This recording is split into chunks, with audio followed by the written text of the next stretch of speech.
Un des acteurs principaux de la monumentalisation du champ de bataille dans l'entre-deux-guerres est Monseigneur Ginisty, évêque de Verdun. Dès les lendemains de l'armistice, l'évêque va monter sur le plateau et ce qu'il va voir l'émeut profondément.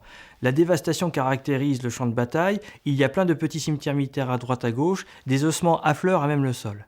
Il va avoir l'idée de construire sur ce champ de bataille ce qu'il va appeler une cathédrale des morts, une basilique de la victoire, dès 1919. Il souhaite associer à cette cathédrale, ce monument religieux, un ossuaire pour pouvoir regrouper pieusement tous les ossements qui se trouvaient encore sur le champ de bataille.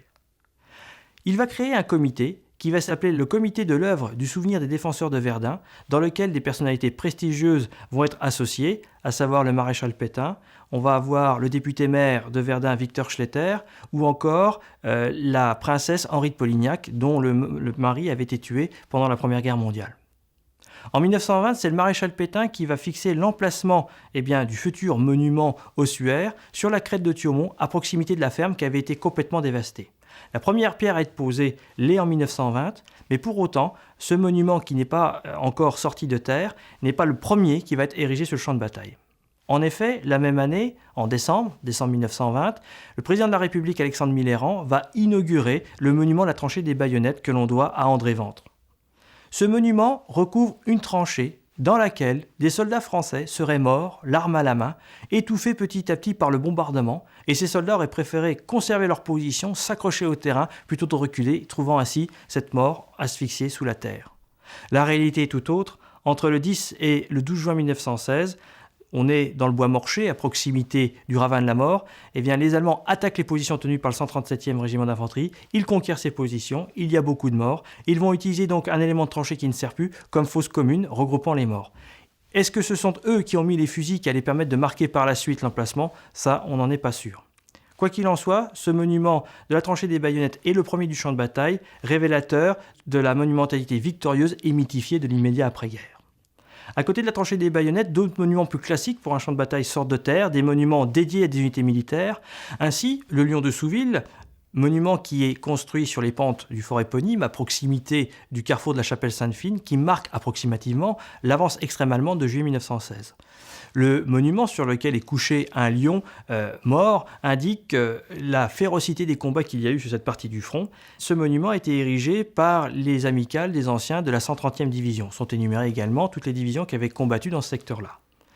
Autre monument très marquant, celui-ci en 1922, réalisé par Jacques Froment-Meurice, le monument du Mont-Rome, qui est très spectaculaire. En effet, ce monument, on voit un homme décharné sortir des plis d'un drapeau, qui rappelle la victoire remportée à Verdun, le soldat criant au ciel, mais en même temps le coût humain de cette bataille, et monument qui rappelait la devise, qui rappelait la victoire de Verdun, ils n'ont pas passé.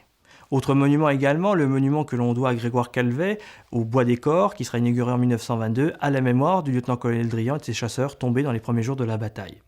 Mais le plus grand monument du champ de bataille allait venir par la suite. En effet, en 1923, c'est Léon Azéma, assisté de Jacques Hardy et de Max Hédret, qui vont construire donc le monument que souhaitait mettre en place Monseigneur Ginisty, ce monument ossuaire et en même temps lieu de culte.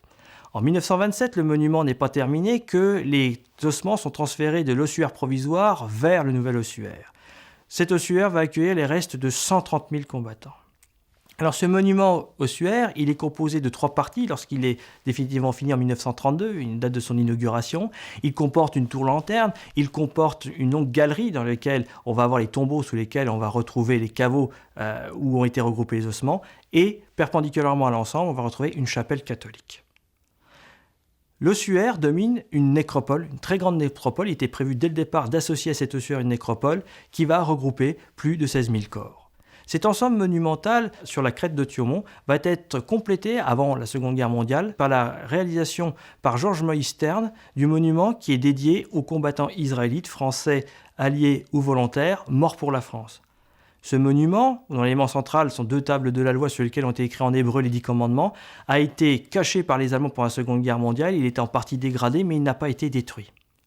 La monumentalité de Verdun pendant l'entre-deux-guerres ne concerne pas uniquement le champ de bataille. La ville même va vouloir également construire une monumentalité en lien avec la bataille. Dès 1916, la bataille n'était pas terminée. On avait déjà l'idée d'ériger en ville un monument dédié à la victoire et aux soldats de Verdun. Le monument à la victoire est donc commencé en 1926. On le doit à l'architecte Léon Chenet, qui faisait partie de la société Cité Nouvelle, qui était en charge de reconstruire la ville, qui avait été considérablement endommagée pendant la Première Guerre mondiale. Ce monument, on y accède par un escalier monumental, qui permet de se rendre de la partie basse à la partie haute de la ville, escalier taillé dans le rempart médiéval de la ville.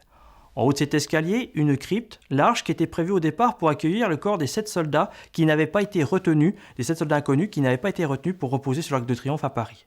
Cette crypte est surmontée d'un imposant socle obélisque sur lequel on va retrouver un guerrier franc qui a été sculpté par Jean Boucher, ancien combattant de Verdun, ce guerrier franc regardant en direction du champ de bataille. Autre monument dans la ville même qui rappelle la Première Guerre mondiale et érigé pendant l'entre-deux-guerres, le monument aux morts que l'on doit à Claude Grange, inauguré en 1928, un an avant le monument à la Victoire. Ce monument regroupe 5 combattants issus de 5 armes différentes qui ont stoppé les Allemands pendant la Première Guerre mondiale.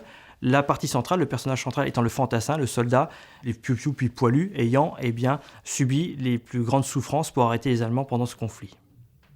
Mais cette monumentalité qui est construite dans l'entre-deux-guerres, elle est révélatrice également des inquiétudes du moment.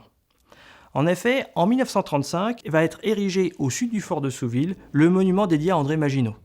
Cela fait 3 ans à ce moment-là que l'ancien député de la Meuse, ministre des Pensions et ministre de la Guerre, est décédé. On veut lui rendre hommage par l'action de combattant, mais également l'action qu'il a eue pendant l'entre-deux-guerres. Ce monument est composé de 3 parties.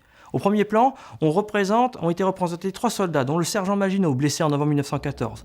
Ces 3 soldats ont été sculptés par Gaston Broquet. Et à l'arrière-plan, un mur crénelé représente les fortifications de Verdun.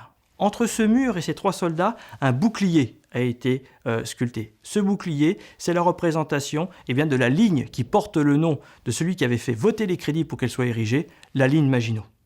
Cette ligne Maginot, en fait, ce bouclier, ce monument enchâssé sur le champ de bataille de Verdun, est là pour porter un message. Sur cette terre de souffrance, on avait autant de pertes. Cette toute nouvelle ligne fortifiée allait permettre finalement de donner à la France une protection, d'éviter de reconnaître les hécatombes de 1914 en préférant le béton aux poitrines, vouloir en fait externaliser la guerre. Ce monument est révélateur en fait de l'état de la société française dans la deuxième partie des années 30, une société française vieillissante, exsangue, inquiète face à l'avenir, notamment avec les velléités de plus en plus affirmées d'un certain Adolf Hitler.